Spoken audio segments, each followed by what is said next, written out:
दोस्तों, आजकल smartphone market में कैमरे का मेगापिक्सल काउंट बहुत ज़्यादा ट्रेंडिंग में है। कोई 48, कोई 64 तो कोई 108 मेगापिक्सल का कैमरा ऑफर कर रहा है। तो वही देखने की आज हम कोशिश करेंगे कि ये क्या एक्चुअल में इमेज क्वालिटी उससे कितनी इम्प्रूव होती है और हम अपना अगला स्मार्टफोन बाई करते समय कैसे करेक्ट कैमरा सेंसर सेलेक्ट करें। तो दोस्तों, आप देख रहे हैं टेक व्यूअर, मैं हूँ Ritesh. Let's get into detail. तो दोस्तों, सबसे पहले हम समझेंगे कि मेगापिक्सल होता क्या है, फिर उसका सेंसर साइज से क्या कनेक्शन है। उसके बाद हम करंट जनरेशन के जो 48, 64 ये सारे मेगापिक्सल काउंट्स हैं, उनमें से सही मेगापिक्सल काउंट कैसे सेलेक्ट करें, सही कैमरा सेंसर कैसे सेलेक्ट करें, उसको समझेंगे। दोस्तों, सबसे पहले समझते हैं कि ये सेंसर एंड मेगापिक्सल होता क्या है। तो जो सेंसर है वो बेसिकली कैमरे का सबसे पीछे वाला पार्ट होता है। जब लाइट आती है तो पहले लेंस से गुजरते हुए फिर सेंसर पे पड़ती है। तो सेंसर ही बेसिकली इमेज को बनाता है, उसमें जो भी डिटेल्स है उसको कैप्चर करता है। ये सेंसर जितना बड़ा होगा उतना ही बेटर होगा आपका इमेज। और ये जो सेंसर होता है ये छोटे छोटे छोटे छोटे छोटे छोटे पिक्सल से मिलके बना होता है। तो अब ये जो पिक्सल है, अगर ये 10 लाख पिक्सल हो जाते हैं तो हम उसे 1 मेगापिक्सल बोलते हैं। और यही 12 इंटू 1 लाख मेगापिक्सल हो गया तो करीब 12 मेगापिक्सल हो गया। तो हम देखेंगे अरेंजमेंट कैसा होगा पिक्सल का। अगर 12 मेगापिक्सल है तो इसका मतलब 4000 मेगापिक्सल हॉरिजॉन्टल में होंगे, 3000 मेगापिक्सल वर्टिकल में होंगे, तो वो हो गया 12 मेगापिक्सल का सेंसर। तो दोस्तों, अगर 12 मेगापिक्सल का छोटा सा सेंसर है तो उसके हर रो में 4000 पिक्सल है और हर कॉलम में 3000 पिक्सल है। अब आप इसको मल्टीप्लाई करेंगे तो टोटल 1,20,00,000 पिक्सल होते हैं, यानी कि 12 मेगापिक्सल। अब समझते हैं कि पिक्सल साइज और सेंसर साइज से क्या फर्क पड़ता है इमेज पे। तो जब भी आप कोई फोटो लेते हैं तो कैमरे का हर एक पिक्सल कुछ ना कुछ इन्फॉर्मेशन कलेक्ट करता है। इसका मतलब है कि जितना ज़्यादा मेगापिक्सल होगा उतनी ज़्यादा इन्फॉर्मेशन होगी। तो अगर आप जब भी उसमें जूम करेंगे, क्रॉप करेंगे, तो अगर ज़्यादा मेगापिक्सल का कैमरा होगा तो उसमें जो डिटेल्स हैं वो कम लॉस होंगे।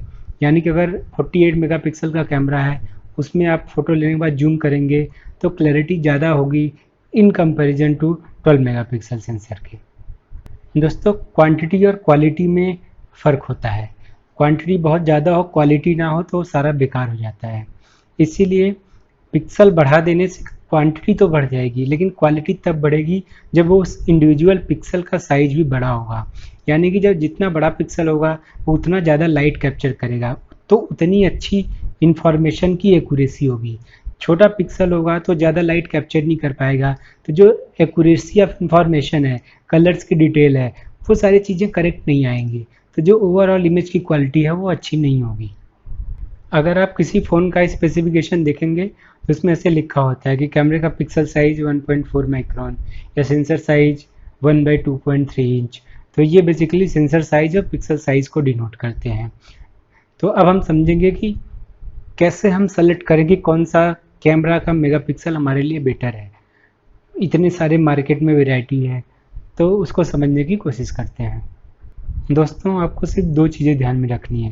पहला सेंसर साइज, दूसरा सेंसर का मेक।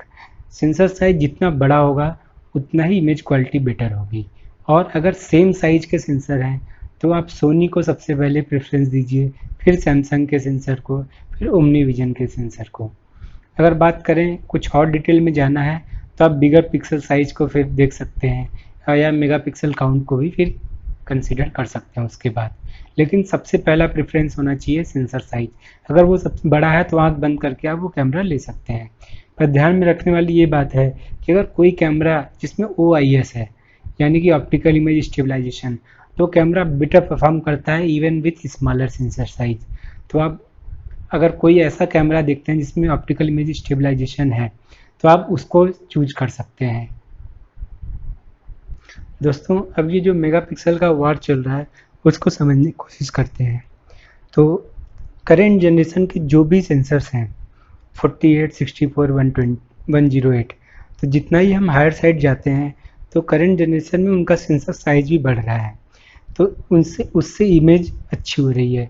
तो ध्यान रखिए दोस्तों, इमेज अच्छी इसलिए नहीं हो रही है कि मेगापिक्सल बढ़ रहा है, इसलिए अच्छी हो रही है कि एक्चुअल में सेंसर साइज भी बढ़ रहा है। हाँ, अब जहाँ पे इक्वल सेंसर साइज है, जैसे 48 मेगापिक्सल ही है, तो आप उस वाले फ़ोन को चूज करिए जिसमें सोनी का सेंसर है, उस वाले को सेकंड प्रेफरेंस दीजिए जिसमें सैमसंग का सेंसर है। लेकिन ये जो मेगापिक्सल काउंट्स है या सेंसर साइज है, ये सारा बजट फ़ोन तक ही सीमित है। अगर आपको कोई फ्लैगशिप फ़ोन लेना है तो उसमें बहुत सारी चीज़ें अदर थिंग्स भी मैटर करती हैं, जैसे उस फ़ोन का प्रोसेसर कैसा है, कंप्यूटेशनल फोटोग्राफी यानी सॉफ्टवेयर कैसा है, कैमरे का लेंस कैसा है, जो ऑप्टिकल इमेज स्टेबलाइजेशन है वो कितना बेटर है। तो ये सारे जो फैक्टर हैं ये अफेक्ट करते हैं इमेज को। तो अगर आप बात करेंगे फोटोग्राफी के, तो एप्पल का आईफोन, गूगल पिक्सल, सैमसंग के गैलेक्सी S20 वगैरह और वन प्लस का 8 प्रो नॉट 8, तो ये सारे ऑलमोस्ट सेम लेवल की फ़ोटोग्राफी करते हैं। लेकिन अगर आप वीडियो की बात करें फ्लैगशिप में, तो एप्पल आईफोन इज़ बेस्ट। और दोस्तों बाकी अगर फ्लैगशिप लेवल में आपको कैमरा चूज करना है तो ये आपका पर्सनल प्रेफरेंस हो सकता है, क्योंकि कुछ फ़ोन्स बहुत ही पंचियर और बहुत ही सेचुरेटेड कलर्स के साथ फ़ोटो लेते हैं और कुछ नेचुरल लेते हैं। तो आपका जैसा प्रेफरेंस हो आप वैसा चूज कर सकते हैं। लेकिन हाँ, बजट फ़ोन के केस में आप जो 64 मेगापिक्सल का सेंसर है वो 48 से बेटर है, ये इसमें कोई डाउट नहीं है, क्योंकि उनका सेंसर साइज भी बड़ा है। आई होप कि जो प्रोसेसिंग है वो भी टाइम के साथ इम्प्रूव हो और जो इनसे मैक्सिमम आउटपुट ले सकते हैं इन कैमरे से हम वो ले पाए। तो दोस्तों अगर आपको ये वीडियो पसंद आया तो प्लीज़ लाइक करें, सब्सक्राइब करें एंड शेयर करें। Thank you.